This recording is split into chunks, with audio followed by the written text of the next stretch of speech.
You are listening to Topic Paranormal with your host, Georgina Holzmeyer, and the Paranormal Brain Trust, Robert M. Brown, Nick Landy, and Rachel Sosa. Topic Paranormal covers Paranormal Talk, Paranormal Tales, Paranormal Training, and so much more. Experience the topics of conversation on Facebook, Instagram, and Twitter at Topic Paranormal. Have a topic suggestion or a question? Send an email to topicparanormal@gmail.com or post it to the Topic Paranormal Facebook page. Topic Paranormal is part of the Astronet Radio family. Visit astronetradio.com for more awesome podcasts.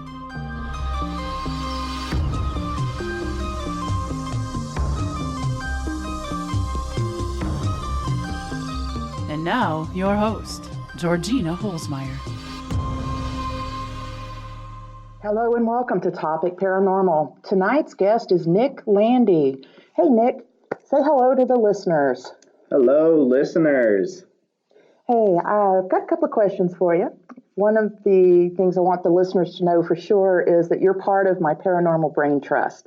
And this is a group of people, the Brain Trust is, individuals that I have a lot of faith and I feel like they've got credibility. I've experienced investigations with them. This is a group that I go to for my paranormal discussions and bouncing ideas off of and reviewing evidence and things like that.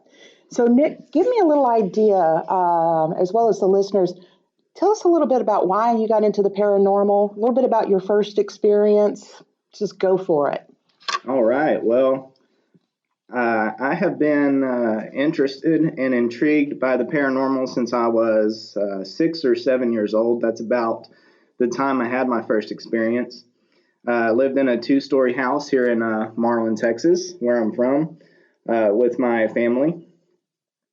And the upstairs of this house was a little more ominous, I guess you could say, than the downstairs. Definitely had a different feel to it. Of course, I can speak about thresholds and different energy levels now after being an investigator for several years. At that time, I had no idea, what was going on. I was a kid. My first experience came when I was 7. I was upstairs playing in the upstairs room. Now, the upstairs room of this house was a little bit different than most. You walked up 2 flights of stairs, and then there's a hallway. You go down the hallway. On the right-hand side, I believe, was my aunt's room. On the left-hand side was a bathroom. And then the second door on the right-hand side, I believe, was my sister's bedroom. And then you go into this big opening, this big square opening, and it's surrounded by windows.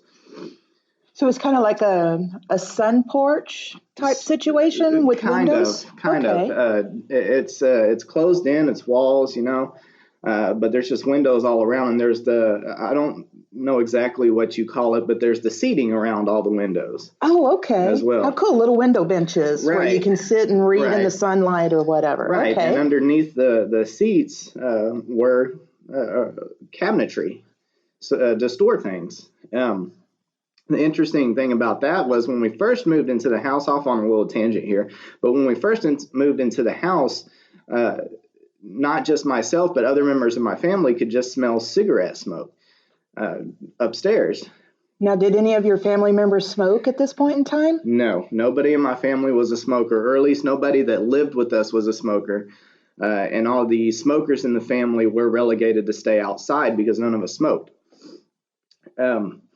So we couldn't figure it out. Eventually, we just started opening these cabinets and pulling stuff out from underneath, and there were 3 or 4 ashtrays, the tall, standing, antique-looking ashtrays that we came across one day, or that my dad came across one day while he was up there digging around.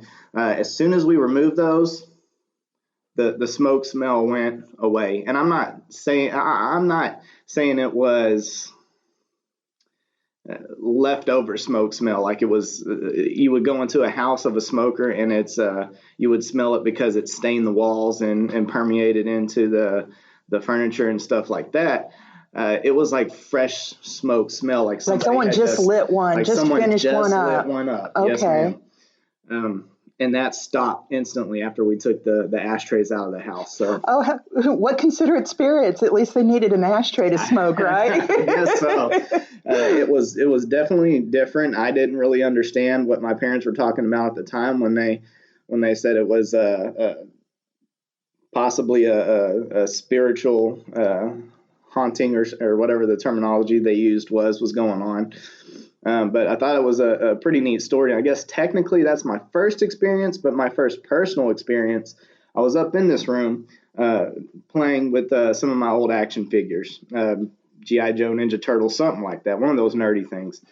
And this is where my friends and I went often to play when they were over at the house. So one of my buddies just left for the day, and I was up there by myself at this point. The rest of my family was downstairs. I just remember sitting there in the middle of this room, this big, huge room, playing, and all of a sudden I get this cold chill. Now, let me give you a little context on this real quick. It was the middle of August, summer in Texas. Okay, so there's no intentional cold breeze coming through. So there's no intentional cold breeze coming through. None of the windows were open. I remember that vividly because they hardly ever opened the windows upstairs. We didn't have an AC unit upstairs. And the only ceiling fans upstairs were the ones that were in the bedrooms. So to keep cool in that big room, sometimes we would turn on box fans or stand fans, stuff like that. We didn't have any of those in there going at the time. So there was no, going back in my mind, there was no logical explanation for this cold breeze coming through. Now, give me an idea, were you like sitting and this cold breeze came from behind you, or did it just waft across your forehead? It came from behind me. I initially felt it on my back and my neck, and then it went forward in front of me. So I was facing the windows, the front windows on the house. The stairs were behind me, and that's where the breeze came from. Okay. From where the stairs would have been. So that was the first thing that kind of, I guess, creeped me out, I guess you could say, at that moment. It went away. I didn't think anything of it. I went back to playing, and then I felt it again, but this time it came from my right side. I could feel it on my right arm and blow the other direction. Going back and thinking, breezes don't do that. They don't go one direction and then turn around and come another direction. Not inside a closed room like that. Definitely not. Right. So after that, I kind of looked to my left where I feel like the direction of the breeze went. And out of the corner of my eye, I could see like this, I don't even know what to call it. It was a mist, a shadow, something just like floating there. So it was definitely darker than the environment around it, is what you're saying. Right. And all the windows were open. The blinds were up on most of the windows. So the sunlight was shining into the room. Wow. That's a lot of sunlight in August in Texas, by the way. Yeah, definitely. So I see this thing just sitting there, just kind of stagnant, just kind of floating. And it startled me to the point where I jumped up, real quick. And then as soon as I jumped up, it went away. Like, okay, interesting. Thinking back, very interesting. My 6-year-old brain, of course, didn't know how to process it at the time. 6, 7, however old I was. So it was in that range somewhere. So I sat back down like any 7-year-old would, I guess, and started playing back with my action figures. Whatever it was gone. It wasn't bothering me anymore. But then I could hear my name, like a faint, like, Nicholas. Oh, wow. And so it was using your whole name, not just Nick or a shorter version. Right. Well, my family all call me Nicholas. Okay. So I rarely go by Nick inside the household with my family. So it definitely knew me by my full name, Nicholas.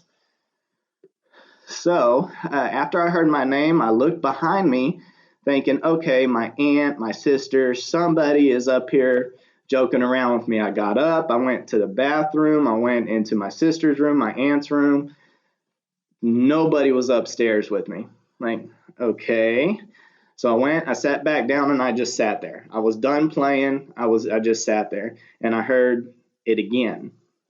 Now, were any of your family members in the house, but like downstairs in a different room? They were in the house, so I remember vividly where everyone was. My dad at the time was a truck driver, so he was out on one of his runs, so he wasn't around. But my grandma and my mother were both downstairs in the kitchen making preparations for dinner. My aunt and my sister were out in the backyard, and they were sunbathing. We're talking about the early to mid 90s here, so they had the old fold out lawn chairs with the silvery mirror looking stuff, or the tinfoil, whatever they were using. Getting gorgeous. They were out there doing their thing, and they had the big old gray boom box sitting in between them. I remember that, and it was probably playing Def Leppard or something like that on it. So they were outside. Like I said, my buddy had gone. He wasn't in the house anymore. So after hearing my name twice, I got up, I get ready to leave. I start going towards the steps, and all of a sudden now I could feel like a presence behind me.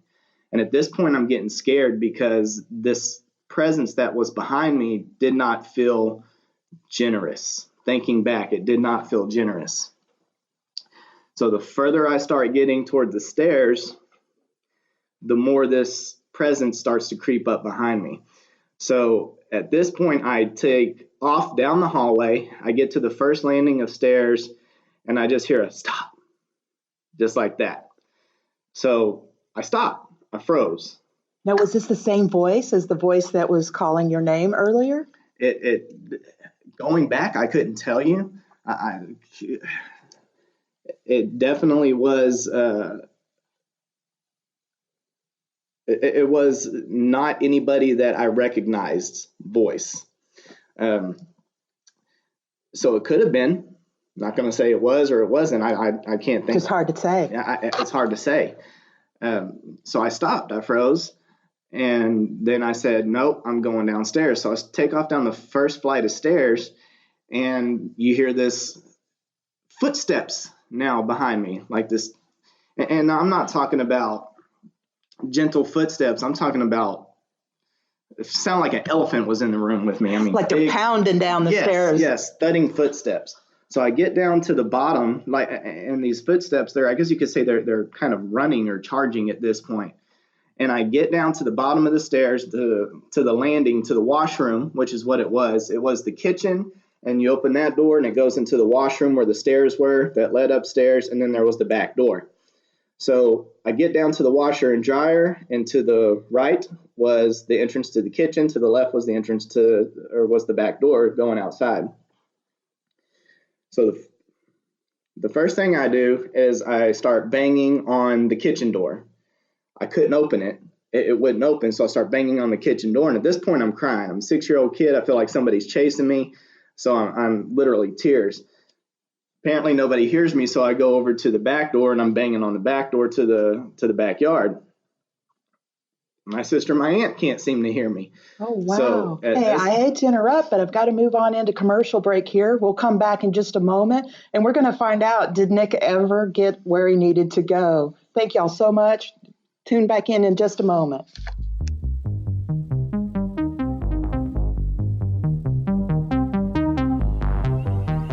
Welcome back, and thank you for sticking around. We are with Nick Landy, one of the members of our Paranormal Brain Trust. He's sharing with us his story on his very first paranormal experience. Nick, when we dropped off for a commercial break, you were trying to get out. You had already tried 2 doors that weren't working. Your family wasn't seeing you. Let's pick up. How does this go? All right. Well, at this point, neither door is opening for me, and nobody seems to hear me banging and crying on the doors. So I'm frightened. I'm scared. The only other way I could go is back upstairs, and I'm not going back upstairs at this point. I don't know what's going on up there.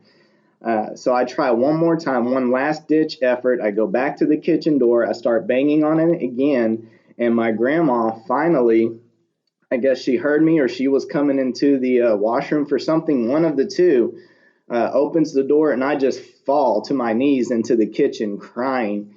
And the only words I could muster out were, I got trapped, in this crying 6, 7-year-old voice. And so they're just sitting there thinking, oh, he got locked into the washroom, and didn't know what to do. They didn't know all this other stuff had gone on. And at the time, I was just upset, so I wasn't even going to try and explain what had happened. And I never did. I never told the story until I started investigating a few years ago, officially investigating a few years ago. And I told y'all a little bit of the story. I didn't really go into full detail of it. I just said I had my first paranormal experience in this house that I used to live in as a kid, and I said a little bit about it, and that was it. So this is really the first time I've gone into full detail about the whole thing publicly. Oh, wow. So Mom and Dad are going to be a little surprised when they tune in, huh? They're going to be a little surprised. They knew a little bit about it, but they didn't know the whole story. And funny enough, even though I didn't explain the story to them then, it wasn't a few weeks later that we actually ended up moving out of the house anyway. So now that wasn't due to paranormal activity necessarily, though, was it? Or was it? They say it wasn't, but the fact that everybody that lived there and everybody that visited often all experienced something in that house, I personally think it played into it a little bit. Okay. Well, and that brings up a question. I had an experience at a young age as well. Was my first experience. And I lived in a house where we didn't talk about paranormal. That was all demons and bad stuff. We just didn't do it. As well as at 11, I didn't know a whole lot about paranormal anyway. But my family certainly didn't talk about it. And I don't feel like I have any psychic gifts necessarily. I definitely know my parents don't. What is your family situation like that in that particular house growing up? Did you feel like your parents had abilities, or did y'all even talk about the fact that paranormal activity existed? We talked about it. I remember the conversations frequently about the experiences they each had while we lived there. So the topic was out there. Oh, good. It was a discussion. My parents didn't hide it. My sister, my aunt, my grandma didn't hide it. And that's who all I lived in the house with at the time. It was myself, my mother, my father, my sister, who's older, my older sister, my aunt, and my grandma. Okay. Well, cool. So that's great. I always like hearing these first stories because usually they're very pivotal in our development as investigators. Right. It's like you don't forget any details. Usually they're pretty solid on that. So let's move into why, considering how scary your experience was in particular, why are you in the paranormal? Obviously it didn't scare you off of the topic. Right. You did come back to it, and now we're investigating. And you're a pretty fearless investigator from my experience. So tell us a little bit about what motivates you to do the investigations. I think the biggest part of my motivation is that there are unexplained things that we can't necessarily see or hear all the time out there. And I want to not necessarily prove that, but I want people to be aware of what's going on. It didn't scare me away at all. There's actually not much that I'm afraid of. Rats, but we'll talk about that. We'll talk about that at a later podcast. Well, I think we discovered a little earlier frogs aren't your thing either. Frogs aren't really my thing either, but we can talk about all that at a later date. But yeah, there's not a whole lot that frightens me. You're right about that. I've been watching horror films from an early age, so I'm pretty immune to it all. I don't really know how to explain what kept me into it or why I'm still doing it today. It's part of my life. It's part of who I am personally. I have a connection to this world, so to speak. So I'm still here. I'm still doing it. Awesome. And I'm glad you are, because it's quite a bit of fun. There's always an adventure involved when we're investigating together. Absolutely. Well, let's move into a little bit about you've been officially investigating for the past 3 years based on our conversations. Give me an idea what officially means to you there versus what's the other alternative? Unofficially? When I say officially, I mean actually going out with equipment, trying to capture EVPs and video and photo evidence and stuff like that. Unofficially for years prior, I would go to places and I would just kind of walk around myself or with one or two other people and try to get a feel of the location, see if anything popped out and grabbed me or scared me or, something like that. When I say officially, I do mean, actually trying to capture evidence and stuff like that. It kind of tapered off for a while. I got out of it for a little bit. When I was a kid and in my early teens and everything, I was all about trying to do something with it when I got older. When I got into my 20s, for one reason or another, I had a disconnect. And I just, oh, no, that can't be real. That couldn't have happened. Skepticism started to kick in.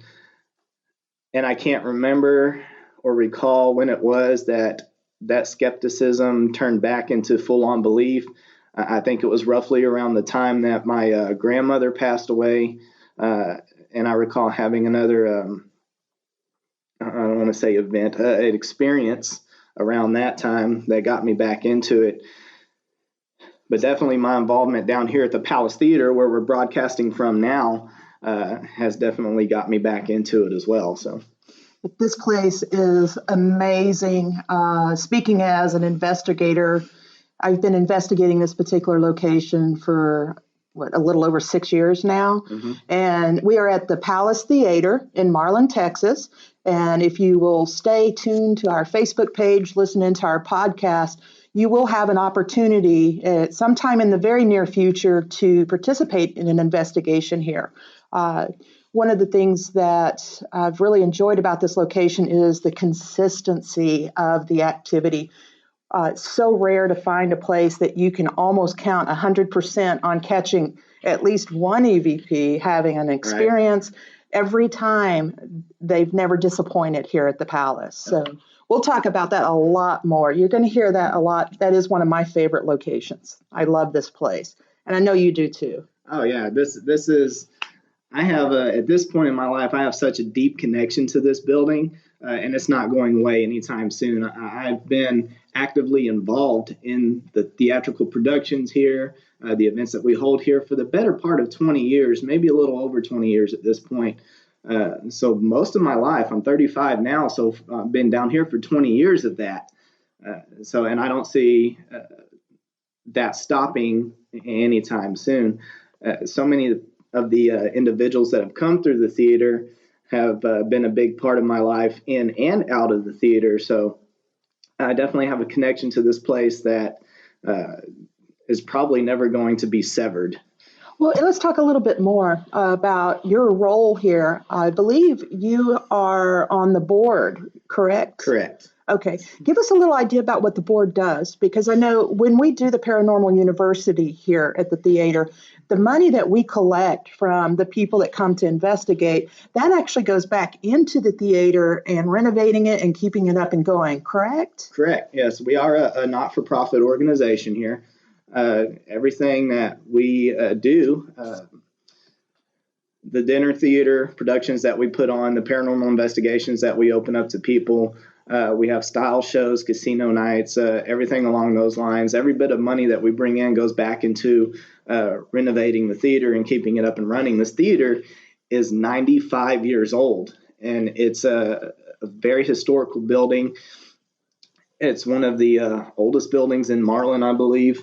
Possibly Falls County area, and we want to keep it up and running. So the board of directors, basically, we own the theater. The theater is owned by the board of trustees, by the board members.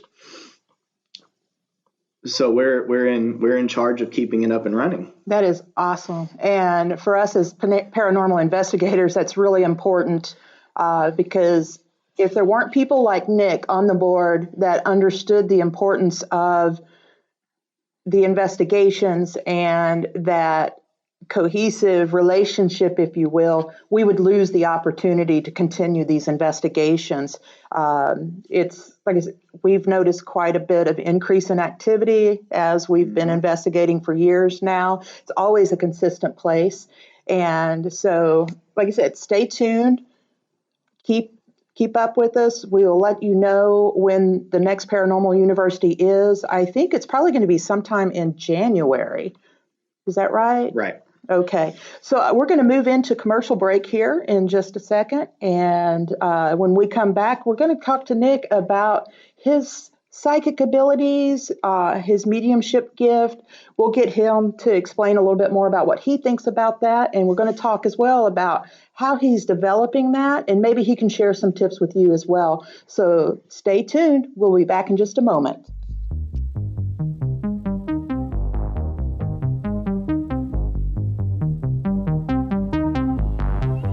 Hello and welcome back. We are still visiting with Nick Landy, one of the Paranormal Brain Trust. Let's move into a little conversation about your gifts. I've been referring to you as a psychic or a psychic medium.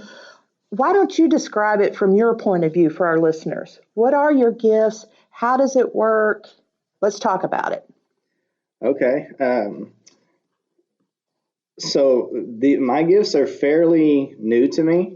That's not to say that they haven't been there for a very long time. In fact, thinking back on some things that have happened in my past, especially when I was a child, it's very well possible that they could have been there. And it's one of those things that I've shut off in my mind and opted to ignore for one reason or the other for all the years that I've been here. But for me, it's fairly recent. I just started getting to where I could see images within the last month or so. Oh, wow. That is very recent. Very recent. Before that, it was sounds coming in. And I would say that would be the last, maybe year, I would say, probably. And when you say sound, are you referring to actual audible words like a spirit talking to you? Or is it more like, random sounds, a train or an automobile or something like that? It could be anything. Sometimes it's a voice. Sometimes it's a random sound like a TV playing when my TV in the house is off. It could be a train or a car or a motorcycle or something like that going by when there's no traffic on the road. It could be anything along those lines. And before the sound started to pick up, I would say within the last 2 to 3 years, it's all been dreams. And it's still, for me, it's very heavy in dreams, in dream state, definitely in meditative state. I feel like I'm on the cusp of that psychic mediumship that you're referring to. I know I'm not there yet. Like I said, it's only been a few years that I've started experiencing these things. So I've got a long ways to grow in it. But I think the fact that I'm accepting of it now, whereas before I would pick up on something here and there and ignore it and put it in the back of my mind and dismiss it. I probably could be a lot stronger in my abilities had I not ignored it for so long. But yeah, it's for me, it's still new. It's still fresh. I find it interesting that you mention officially starting to investigate roughly 3 years ago, and that happens to be about the same time that you started accepting and recognizing your psychic ability. Would you agree with that? I would agree wholeheartedly with that. For me personally, I believe it has to do with a connection with other people as well.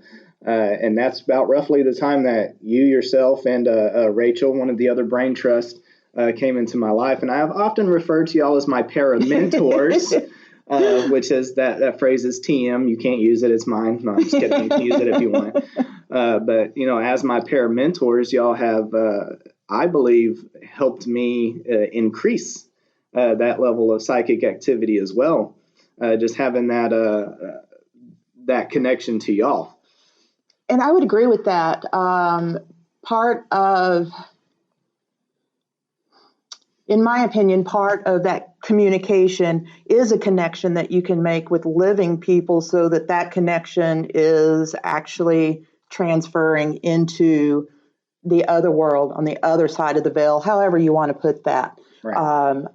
And what I have noticed is when the three of us are together, you, myself, and Rachel Sosa, who y'all will be hearing from in one of the next episodes or two. She is awesome, but we'll get into her later. This is Nick's story today. It's kind of like an amplifier. The three of us together, and I don't have any abilities, okay? I got a little sensitivity, a little intuitiveness. I am not a psychic. I'm not a medium. I'm just me. But there's something about my energy field, I think, that contributes and kind of pumps up that gift that you and Rachel both have. And I see clearer, stronger communication with the spirits. They respond so much stronger. It's just awesome. So it's interesting that you bring up people and that connection for the living.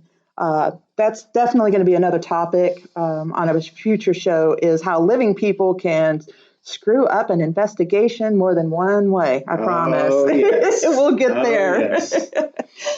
So tell me a little bit about how you're working and developing that gift of yours.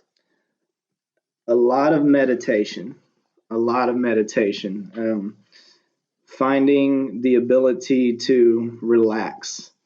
And when I say relax, I mean just sitting there, grounding yourself, forgetting about everything, no matter how hard that might be, especially if you have a lot of issues, say at work or in your personal life, at home with family, whatever it is.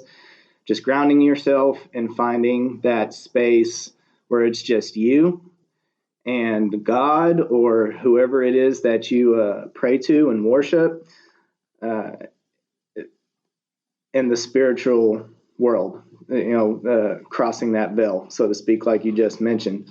Now, when you're talking about meditation, do you have a particular mantra that helps put you into that relaxed state? Do you listen to a particular music? Are you working with crystals? How do you get there? For me, it's actually white noise or ambient sounds. When there's a thunderstorm brewing going on outside and I'm not at work or I don't have anything going on, I oftentimes will shut everything in the house down, and I mean everything. I will unplug the TV, the radios will go off, all the lights possible will go off. I will just be there in complete silence, and I will listen to the rain outside, and it will help me connect. Oh, that's awesome. I hear that for a lot of people, nature and being in nature with those ambient sounds definitely do it for them. And then others, they want a recording or a particular type of music. And that's another show topic in the future, the binaural audio beats. Awesome. But we'll get to that later. Now, are you reading any books? Are you participating in any classes? Are there any exercises that you focus on? I'm not participating in any classes right now. I have read some books that have been given to me by y'all, actually, that have helped out. Don't ask me titles of books. I tend to forget what the titles are. I'll look those up and put them on there. Yeah, we'll get them figured out. We can get them out there for you in a future podcast or post them on the Facebook page or whatnot. Music helps out a lot for me, too. But actually, and this is going to sound odd to some people, yoga really helps me get into that relaxed state. And it makes my body feel better. I initially started doing yoga to help out with my high blood pressure issues and the soreness that I get from work. I'm on my feet 40 to 50 hours a week in retail, so you can imagine the strain that puts on my body, especially my legs and my back. So I got into yoga for those main reasons, and then actually started to see that there's a connection between the relaxation that yoga brings and the spiritual world as well. Oh, so yes. For me, it's a lot of ambient noise, music, meditation, and yoga. Oh, cool. Well, appreciate those tips. Now, here's a question for you that you may not have had before. What is your goal for your gift?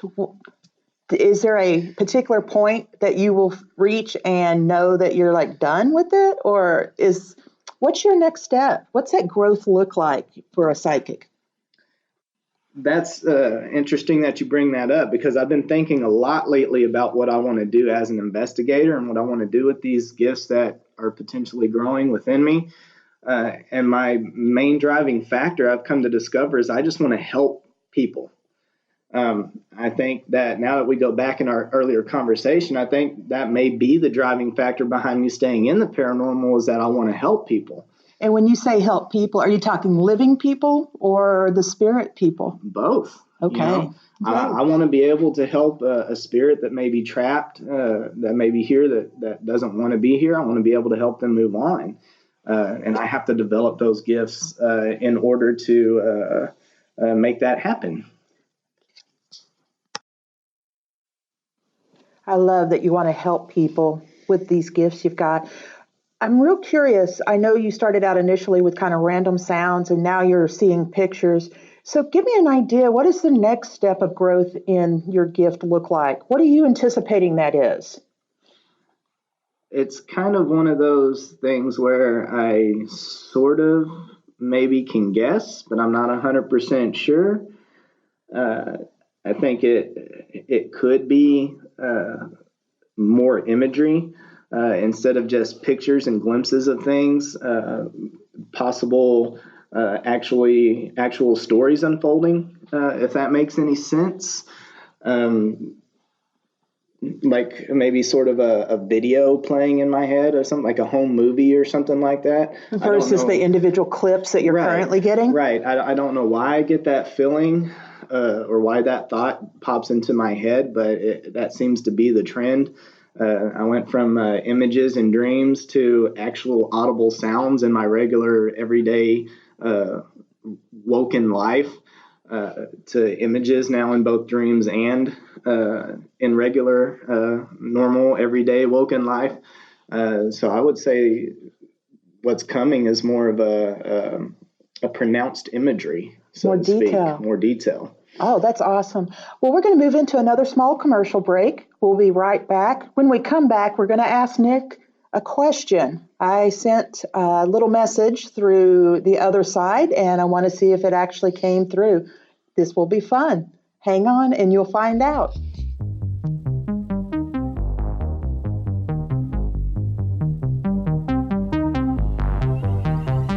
Hey, thanks for sticking around, guys. Okay, so here's the question. And just to give you a little idea of where this comes from, whenever I head to an investigation, I pull out one of the apps on my phone and I start communicating kind of like a prelude, trying to find out, hey, who am I going to run into? Give me some direction with some of the questions we'll be asking, things like that. And so this morning, as I headed down here to Marlin, I reached out to the spirit world and said, hey, I have a question. I want you to ask Nick what is sitting in my car in front of my radio screen, my car stereo screen. I've got a couple of little items there. They're kind of like little tokens for me, confirmational items. And so this is just a fun experiment. There is an answer, but they may not have told Nick. You never know what kind of mood they're in. They may also just be like, yeah, Nick thinks this, but we're going to do that. You never know. That's right. So, Nick, what are the two items in my car sitting by the radio screen?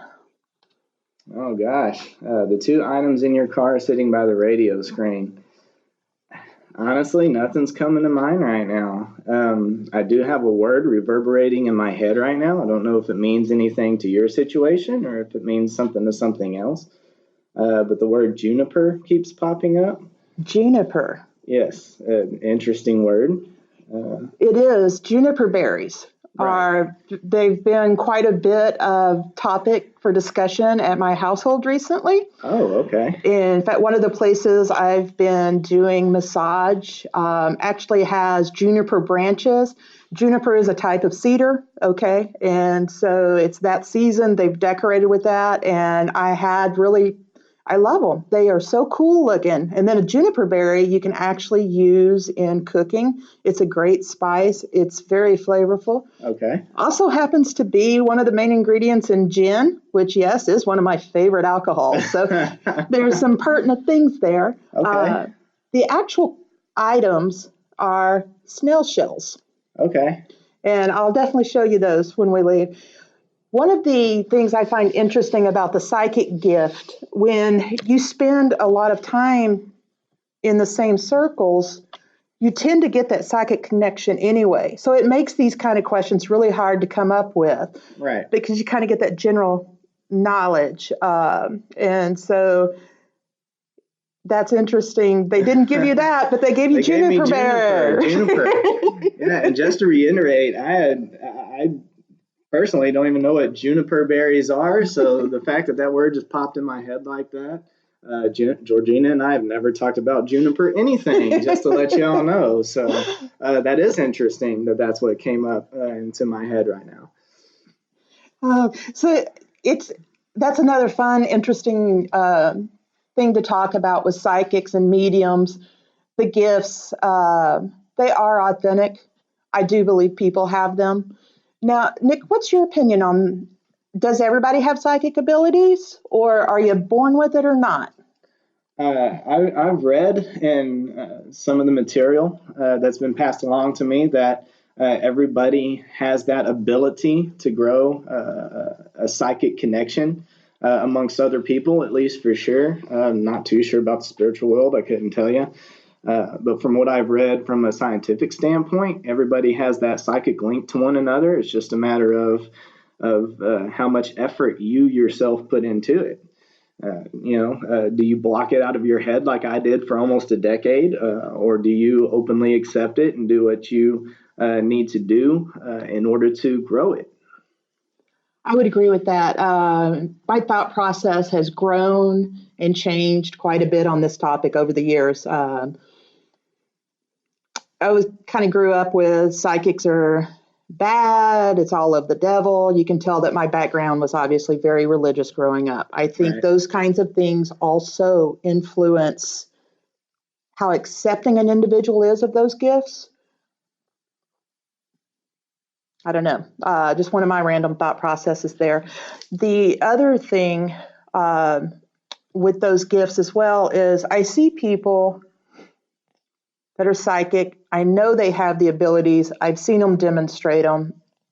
And yet at the same time, they're pretty pushy. And so because of that, I don't want to interact with them. I've seen people who do have abilities that don't advertise it, and they're a little easier to interact with. Do you have a take on that, Nick? I feel like anybody that has these abilities that pushes them on you, or that pushes the responses or whatever they get on other people, is almost like somebody pushing their religion on you. It can be unwanted, especially if a person does not believe in the same thing that you believe in. I am not of that nature. I'm not going to be pushing anything on anybody anytime soon, but I will speak if I get a message. I will let people know, and then what they do with that information is up to them. There you go. So it goes back once again to being a responsible individual. You'll hear that a lot from us here at Topic Paranormal. We don't believe in bullshit. We'll point it out when it happens, and we think everyone should be responsible for themselves. So next question. With these gifts, because I know when you and I first started investigating together, we used a lot of equipment, a lot of technology. Oh, yeah. Okay. So tell me a little bit about your transition, because now, especially as we get into these Gansfeld experiments, and I can't wait, we're probably not going to have time to talk about those today, but we're definitely going to do a whole show on those. But give me a little take on your progression there.